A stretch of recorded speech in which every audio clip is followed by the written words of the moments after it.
제가 이제 중국을 미워합니다. 싫어합니다. 떼놈들을.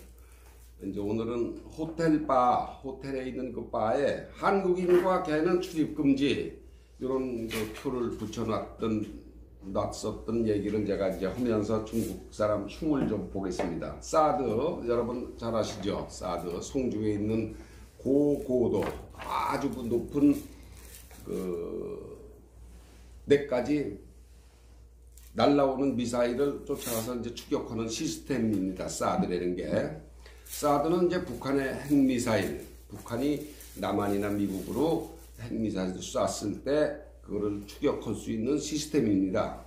그거를 이제 2014년에 주한미군이 한반도에 이제 사드 배치를 하자 그래서 우리 정부와 논의를 시작을 했는데 그때부터 중국이 반대를 했습니다. 한반도에 사드 배치를 하면 안 된다.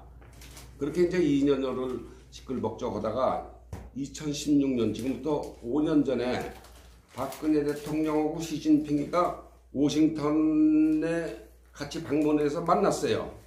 근데 그때 이제 시진핑이가 반대를 했습니다. 그 사드 배치는 안 된다. 그래도 그게 9월에 박근혜 대통령이 그래도 이건 중국이 반대를 해도 한반도에 사드는 배치를 해야 되겠다. 그래서 이제 정부가 결정을 하고 그 다음에 1년 후에 경북 성주 지금 롯데가 이제 골프장을 반납을 했죠. 정부에 팔고 거기에 그 사드 배치를 하기로 기지가 이제 정해져서 지금 운영 중에 있습니다. 지금 사드 기지가. 그 다음에 이제 임시로 했기 때문에 정식 배치를 위해서 지금 미국 정부하고 한국 정부 현재도 협의 중에 있습니다. 아직까지는 임시 배치 중입니다. 그런데 그 사드를 왜 중국이 반대하느냐? 중국이 미국 본토로 미사일을 쏘거나 일본으로 쏘거나 했을 때 중간에 있는 한국에서 그 사드 기지에서 날아가는 미사일을 포착을 하는 거죠. 그래가지고 요격할 수 있는 정보를 알려주는 겁니다. 그 사드가. 그러니까 중국이 자기네의 미사일 공격을 중간에 차단하는 게 한국에 배치된 사드라고 해서 이제 중국이 반대를 하는 거예요. 그런데 이제 우리 한국 입장에서는 사드는 중국이 미국하고 전쟁할 때 쓰기 위해서 하는 게 아니다. 북한에서 한국을 향해서 쏘는 그 핵미사일을 떨어뜨리기 위해서 못하게 하기 위해서 하는 거지 중국하고 미국 간의 전쟁에 대비하는 게 아니다 이렇게 얘기를 하며 또 한국은 한미 동맹의 기초에서 이걸 하는 거기 때문에 니네들이 이래라 저래라 감나라 판나라 할 일이 아니다. 한국은 이제 그렇게 얘기를 하고 있는데 중국이 그래? 알았어. 그럼 사드 뭐 해라. 그러고 나서는 바로 2016년부터 경제보복을 시작을 했어요. 경제보복을. 근데 중국이 한국 정부에 우리가 보복을 하겠다 이런 발표 한마디도 없습니다. 한마디도 없이 한한령, 한국에 대한 어떤 제한적인 조치를 취하겠다고 하는 걸 한한령이라고 그러지 않습니까? 이걸 하는 거예요. 중국은 공식적으로는 우리가 전혀 하는 게 아니다. 이런 한마디 중국 나오죠. 전형적인 중국 방식이죠. 그래가지고 2016년부터 중국이 한국에 대한 경제보복을 시작을 하니까 정부 공식 발표 없이 중국에서 한참 돈벌이 하는 K-팝 공연들이 전부 다 취소가 됐죠. 그 K-팝을 방송을 하는 한국의 방송 프로그램을 중국 방송에서 하던 게 전부 다 자취를 감춰버렸죠. 여러분 잘 아시지 않습니까? 대장금으로 아주 인기 짱 하던 누굽니까? 이영애 그 배우 이영애 이거 그냥 한순간에 땅바닥에 곤두박질 쳤어요.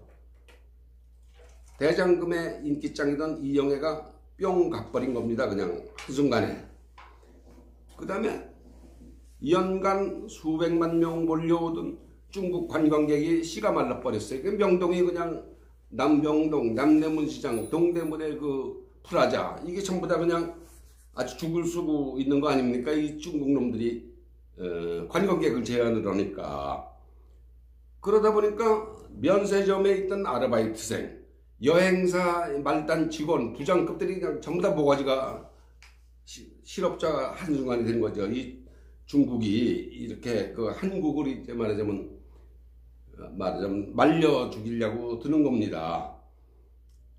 중국에 나가 있는 한국 기업들 이 전부 다 망해버렸어요. 전부 다 망해버리고 롯데는 어떻게 됐습니까? 그 사드 배치가 된 그 성주의 기지를 빌려준 롯데 골프장. 아, 니네들이 저기 그 사드 기지를 빌려줬어? 그러니까 롯데가 중국에 나가 있던 게 11개인가 매장을 싹 닫아버렸어요. 거기 식품공장 다 망했습니다. 롯데가 아마 4,600억, 약 한 4, 5천만 불을 손해를 봤죠. 아주 생도를 날린 겁니다. 롯데가. 이렇게 이제 뿐만 아니라 현대차 11% 차지하던 현대차가 중국에서 완전히 망해버렸어요. 그러니까 중국은 애도 반도체, 디스플레이, 석유화학, 여기 지네들이 필요한 거는 살금살금 제한을 하지 않고 이제 그거는 계속 이제 하고 있는 게 지네들이 필요하니까 한국 아니면 살 데가 없지 않습니까? 반도체나 디스플레이나 이런 그 석유화학 같은 제품은 한국이 아니면 살 수가 없으니까 나머지는 그냥 몽땅 중국에 나가 있는 한국 기업들 다 망했습니다. 그러니까 이런 걸 계기로 해서 저희가 배워야 될 거는 중국의 진면목, 중국 놈들이 이런 놈들이가 하는 걸 저희가 배울 수 있는 좋은 계기가 됐다는 거. 그러니까 몽둥이로 얻어맞기 전에 귀싸대기 얻어맞은 걸로 다행이다. 아, 이거 지금은 귀싸대기 맞고 있지만 우리가 그걸 몰랐으면은 이 다음에 몽둥이로 맞고 완전히 뻗었을 거예요. 그러니까 이걸 중국을 잘 이해할 수 있는 좋은 기회로 지가 이제 삼아야 됩니다. 얘네들은 한국을 옛날 고구려하고 이제 조선처럼 지네들 손바닥 안에 놓고 막 주물를 수 있는 거를 생각을 하고 있는 거예요. 중국 사람들은 언제든지 겁도 줄 수 있고 마음대로 주물를 수 있는 만만한 상대로 지를 생각하고 있는 겁니다. 지금 중국은. 그러니까 그런데도 불구하고 이제 지금 우리나라 정부는 시진핑이 한국에 와서 한안령을 해제한다 이렇게 선언하기를 학수고대하고 있는 거예요. 시진핑에 아주 목을 메고 있는 겁니다. 그러니까 이 참 얼마나 이 정부가 그렇게 해서 이제 내년 4월에 있을 대통령 선거에 표 다만 몇십만 표라도 더 얻을까. 시진핑이 와서 뭐 어쩌고 저쩌고 지금 한안령 이렇게 이걸 해제해서 교육 관계를 풀어주고 어쩌고 하면은 표가 얻을까. 우리나라 정부의 참 고리빈 정도가 아니죠. 이거는 중국에 아주 목을 메고 있는 겁니다. 시진핑은 어떻게든지 올해 안에 10월, 11월, 12월 요때쯤 와서 2, 3개월, 4, 5개월 남은 대통령 선거에 한번 써먹으려고 엄청 공을 들이고 있습니다. 지금 이 문재인 정부가. 이 참 사대주의도 이런 사대주의가 있을 수가 없습니다. 그래서 이제 몇백만 표라도 좀 더 얻자. 이게 자존심 없는 정부, 자존심 없는 국가는 비록 당장 조금의 이득은 얻을 수 있을지 몰라도 전 세계 180개, 190개 국가로부터 무시당한다는 거, 이건 회복할 수가 없습니다. 한번 무너지면은, 이 자존심을 왕창 버리면은 전 세계로부터 자존심 없는 국가, 이렇게 손가락질 한번 찍히면은 오두갈 데 없는 고아가 돼버리는 겁니다. 지금 문재인 정부는 표 몇백만 표, 2, 300만 표 시진핑이 한번 와서 뭐 카 퍼레이드 하고 하면은 국민들이 헷갈락해서 아 이제 중국이 우리를 풀어주니까 좀 먹고 살 길이 트이겠구나 이래서 표를 더 찍어줄 걸로 기대를 하겠지만 그렇게 한번 무너진 그 국가의 자존심, 국가의 의신은 10년, 20년, 30년 가도 회복이 안 됩니다. 회복이 절대로 안 됩니다. 국민 여러분. 그까짓 거 중국하고 교역해서 400억, 500억 달러 못 벌어도 우리 충분히 먹고 살 수 있어요. 굶어 죽지 않았습니다. 과거에. 절대로 중국하고의 관계에 목매는 우리 정부 응원하지 마십시오. 6.25 때 38만 명의 중공군을 보내서 통일을 가로막은 세력이 지금 중국 정부입니다. 그 후손들입니다. 요놈들이. 절대 잊지 마십시오. 여러분, 국민의 자존심을 여러분들이, 우리들이 지켜야 됩니다.